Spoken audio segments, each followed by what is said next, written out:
In dealing with debt today, credit reporting agency Transunion is out with its annual consumer credit forecast. Let's check in now with Charlie Wise, the Senior Vice President and Head of Global Research for Transunion. Charlie, great to have you with us. Let's break this down. Tell us what's going on with car loans. What do you see happening in the auto sector? Car prices have been at record highs. The auto loan sector is going to struggle, not from a lack of demand. There's tremendous demand in the market for new and used automobile purchases.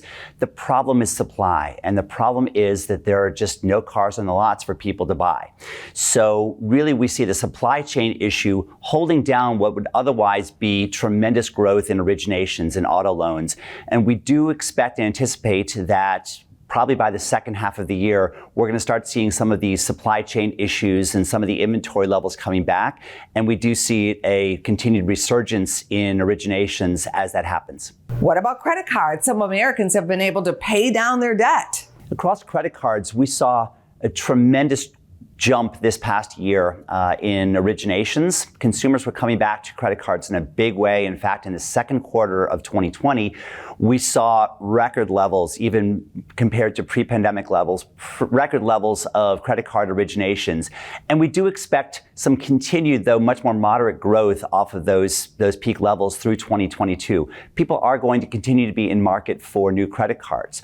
But the real story in credit cards is around balances. And we forecast balance levels for credit cards which hit big lows back in 2020 and into 2021. We just saw that with stimulus checks, with enhanced unemployment benefits, consumers had excess liquidity. They simply did not need to spend on their credit cards. They had nothing to spend on, and they used that excess liquidity to pay down their credit card balances. So good news for the consumer wallet in terms of they've got a lot of excess capacity to borrow. What we are seeing now is those stimulus programs have ended for the most part as unemployment, enhanced unemployment benefits have expired in many cases. The balances are starting to come back up. And we do see continued growth in balances through 2022 in the credit card side.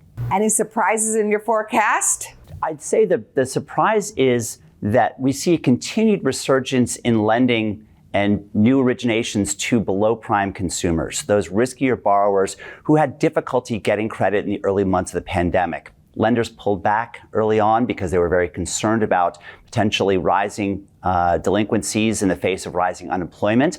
And what we've seen now is because of the strong performance over the last year and a half by consumers, that lenders are much more comfortable extending credit to those higher risk borrowers. And you may have concerns about that individually, but the reality is that's a good thing for lending. That sounds optimistic. Any other great news on the horizon? I really just want to say that we think that there's good news ahead for 2022 in the consumer lending spectrum.